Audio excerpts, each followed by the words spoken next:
Morning students. Last class में मैंने आपको चैप्टर 10 स्टार्ट कराया था। चैप्टर 10 में हम रेंचेस पढ़ रहे थे। रेंचेस के अंदर मैंने आपको एक पार्ट करा दिया था।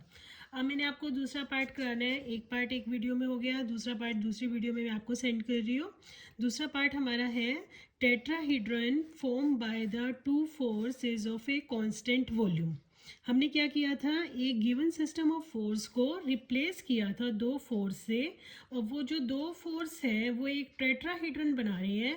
उस टेट्राहीड्रन का जो वॉल्यूम होगा वो कांस्टेंट है, आपको ये शो करने हैं। अब देखो स्टूडेंट्स, ये टेट्राहीड्रन कैसे बन रहा है, पहले मैं आपको ये बताऊंगी कि ये टेट्राहीड्रन हम कैसे ड्रॉ कर सकते हैं। अब देखो यहाँ पे हमारे पास क्या था, हम यहाँ पे आ जाते हैं। हमारे पास यहाँ पे मैंने आपको बताया था कि यहाँ पे एक लाइन है जिसको हमने दैट इज़ द के आर दो फोर्सेस में कन्वर्ट किया। That is the force R1 और दूसरा फोर्स हमने यहाँ से लिया that is the R2। R1 R2 आपके पास दो फोर्स हो गए। तो हमने इसको B पॉइंट लिया था और इसको A पॉइंट लिया था। और अब हमने टेट्राहीड्रन बनाना है। टेट्राहीड्रन आप कैसे बनाओगे, मैंने आपको बताया था।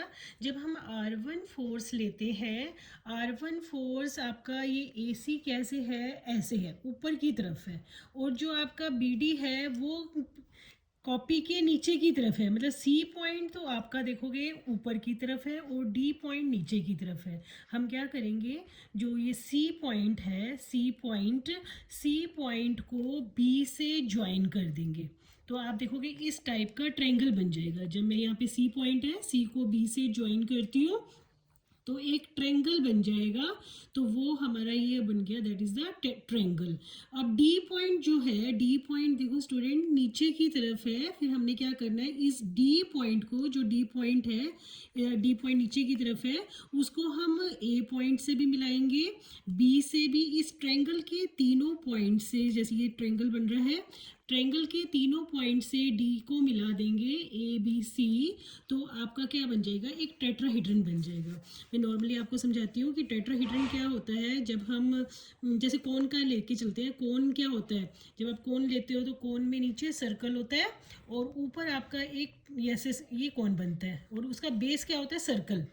जब इस सर्कल को हम ट्रायंगल से रिप्लेस कर देते हैं तो ये आपका क्या बन जाता है, टेट्राहीड्रन। अब हमें ये शो करना है कि ये जो बन रहा है, ये जो डायग्राम है, इन डायग्राम से टू फोर्स से आपका टेट्राहीड्रन बनेगा। मैंने आपको बताया था कि R1 फोर्स अल्फा का एंगल बना रही है और R2 फोर्स बीटा का एंगल बना रही है। एक बार दोबारा बता देती हूँ मैं टेट्राहीड्रन कैसे बन रहा है। C पॉइंट ऐसे आपके ऊपर की तरफ है। हम क्या करते हैं, इस B पॉइंट को इस C से मिला दिया तो यहाँ पे एक ट्रायंगल बन गया। और D पॉइंट नीचे की तरफ है, इस D को इन तीनों पॉइंट, ऊपर वाला पॉइंट A B C से मिला देंगे तो हमारा क्या बन जाएगा, एक टेट्राहीड्रन बन जाएगा। तो हमें शो करना है कि टेट्राहीड्रन का जो वॉल्यूम होगा वो आपका कांस्टेंट होगा। अब मैं देखो बुक पे आती हूँ एक बार। बुक में देखो क्या दे रखा है, टेट्राहीड्रन की जब हम वॉल्यूम की बात करते हैं, वॉल्यूम ऑफ ए टेट्राहीड्रन ABCD क्या होता है, that is half of the 1/3 area of triangle ABC and perpendicular from the D upon ABC। देखो कैसे आया ये, जैसे आपने पढ़ा होगा कि जो कोन का वॉल्यूम होता है, मैं कोन के वॉल्यूम से आपको समझाती हूँ। कोन का जब हम वॉल्यूम की बात करते हैं, volume of cone, volume of cone क्या होता है, 1/3 पाई आर स्क्वायर H होता है। ठीक है, ये वॉल्यूम होता है। तो 1/3 तो as it is, pi R square क्या होता है, नीचे जो सर्कल है उसका एरिया है, एरिया ऑफ सर्कल, और यहाँ पे आ जाता है हाइट। ऐसे ही जब हम टेट्राहीड्रन का निकालेंगे तो टेट्राहीड्रन का क्या बन जाएगा, volume, that is 1/3 area of, नीचे सर्कल होता है यहाँ पे, वहाँ पे नीचे नीचे ट्रायंगल होता है, वहाँ हम सर्कल लेके चलते हैं कोन में। मतलब टेट्राहीड्रन हमारा इस टाइप का बन जाता है। एक नीचे ट्रायंगल होता है तो ट्रायंगल का area, area of triangle into में हाइट, तो ये आपका बन गया, that is volume of the tetrahedron ABCD। अब मेन पॉइंट हमारा आता है कि हम हाइट कैसे निकालेंगे। अब मेन समझने वाला हमारा है हाइट। हाइट के लिए हम देखो फिर इसी डायग्राम के ऊपर आते हैं। जब मैं हाइट की बात करती हूँ, मैंने आपको बताया कि ये ट्रायंगल ऐसे बन रहा है। इस ट्रायंगल की जो डी पॉइंट है वो नीचे की तरफ है।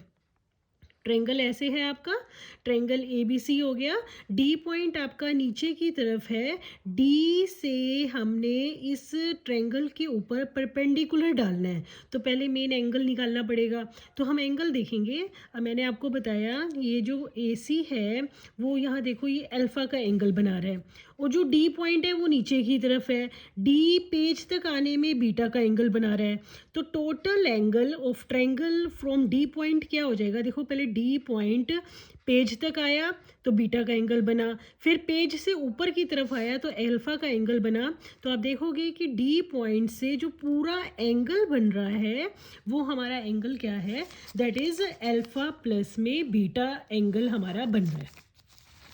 ओके तो मतलब मैं इसको समझाती हूँ आपको। जैसे देखो आपने क्या करना है, डी से हमने ट्रायंगल पे परपेंडिकुलर ड्रॉ किया, तो मैंने मान लिया कि ये ट्रायंगल है, ठीक है, ये डी पॉइंट है। डी पॉइंट से यहाँ पे ये परपेंडिकुलर डाला और ये बी पॉइंट है, तो ये आपका क्या बन गया, ये जो एंगल है वो अल्फ़ा प्लस बीटा है। हमें ये हाइट निकालनी है। हाइट कैसे निकालोगे, तो h अपॉन में B D equal to sine alpha plus में beta.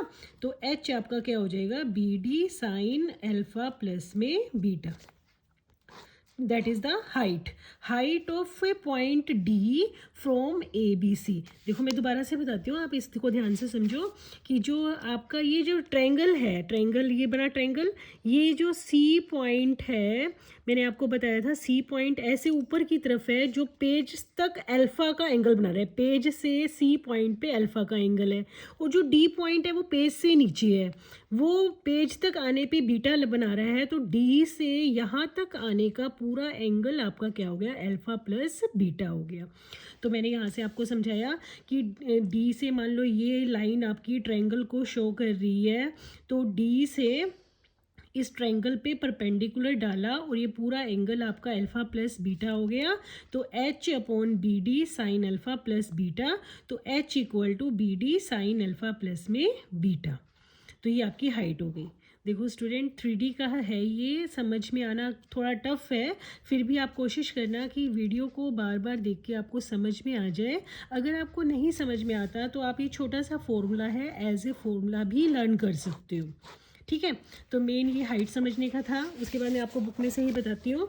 Area of a triangle A B C and perpendicular from D upon A B C. Perpendicular तो मैंने आपको बता ही दिया, तो ये आपका क्या बन गया, B D sine alpha plus beta. अब एरिया ऑफ ट्रायंगल आपका क्या होता है, area of a triangle A B C का एरिया। तो आप ए बी सी को देखोगे, ये पूरा ए बी सी है। ए बी सी में जब मैं बात करती हूँ, ए बी आपका एक्स प्लेन पे है और ए सी आपका दैट इज़ इसकी परपेंडिकुलर प्लेन पे है, तो ये दोनों आपस में परपेंडिकुलर हो गए। इसका मतलब एक हाइट बन रही है और एक बेस बन रहा है। आप किसी को भी हाइट ले लो, किसी को भी बेस ले लो, तो एरिया क्या होता है, that is equal to A B base into height upon में 2। तो अब base A B into A C by 2। अब ए बी की बात करते हैं, अब डायग्राम पे आते हैं। ए बी आपका कितना है, ए बी आप डिस्टेंस फॉर्मूले से निकाल सकते हो। ए बी कितना हो जाएगा, डिस्टेंस फॉर्मूले से निकालेंगे तो ए बी की वैल्यू क्या हो जाएगी, ए प्लस में बी। ए सी क्या था हमारा, फोर्स, ए सी हमारा आप क्या था, फोर्स R1। तो ए सी की जगह मैंने R1 डाल दिया, that is 1/3 A plus B R1/2, और ये बी डी आपका R2 है, R2 साइन अल्फ़ा प्लस में बीटा। तो 3 इंटू 2 को मल्टीप्लाई कर दिया, 6 हो गया। R1 R2 A plus B sine alpha plus में बीटा। तो मैंने क्या किया, नेक्स्ट में साइन अल्फ़ा प्लस बीटा का फॉर्मूला खोल दिया, sine A cos B, cos A sine B. R1 R2 को इन सब के साथ अंदर लेगी, R1 sine alpha, R2 cos beta, R1 sine alpha, R2 sign beta. और आपने ऊपर देखो, ऊपर इक्वेशंस हैं हमारे पास, तो उस इक्वेशन में R1 cos alpha, R2 cos beta, R1 sine alpha, R2 sign beta. Equation number 5, 6, 7, 8 इन सब से वैल्यू इसके अंदर हम पुट कर रहे हैं। तो पुट करके उनको मल्टीप्लाई किया तो आपके पास आंसर आ गया K into R by 6। That is the volume of the tetrahedron.